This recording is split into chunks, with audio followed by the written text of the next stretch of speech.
Bonjour les enfants et bienvenue à une nouvelle classe virtuelle de français. C'est moi, Madame Julie, et je vais commencer pour vous expliquer les sujets qu'on va travailler pendant cette semaine. D'accord? Je vais vous expliquer les points de la grammaire parce que c'est un nouveau sujet. Alors, c'est parti.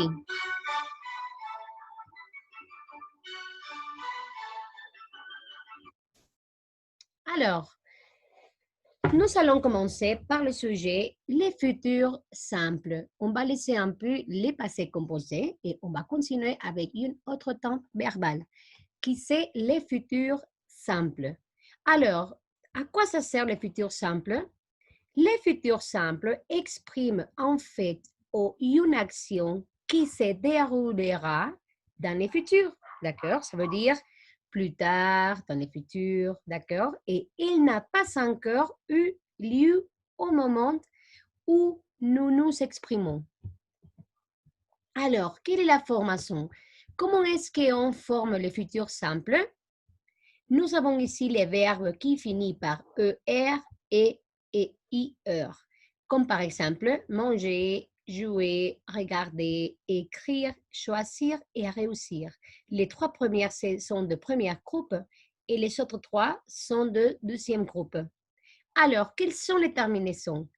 OK, rappelez-vous qu'on doit quitter le final et on doit ajouter les terminaisons suivantes.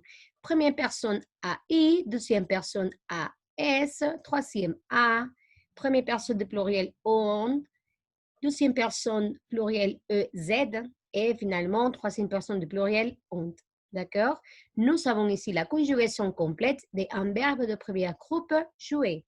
D'accord? Je jouerai, tu joueras, il, elle jouera, nous jouerons, vous jouerez et il et elle joueront. D'accord? Il y a quelques exceptions. D'accord? Par exemple, avec les verbes être, avoir, faire, venir et voir.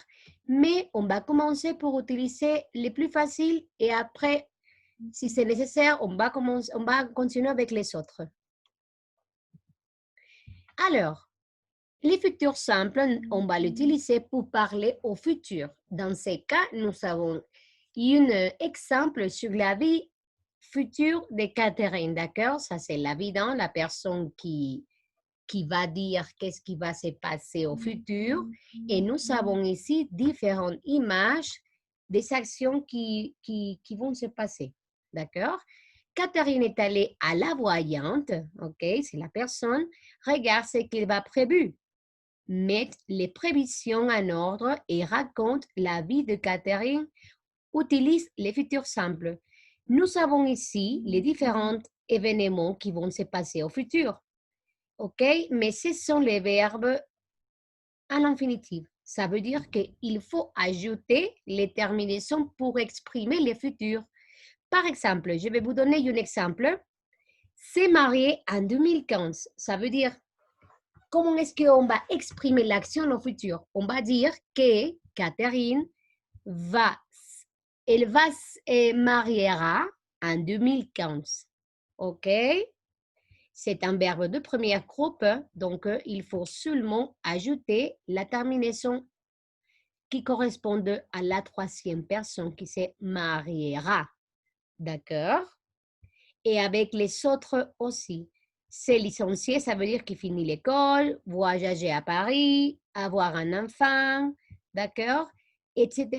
Que nous allons travailler dans la classe Zoom. Et finalement, on va faire aussi une description de ce qu'on va faire demain, OK? Je vous propose des différentes actions qu'on va travailler pendant la classe Zoom.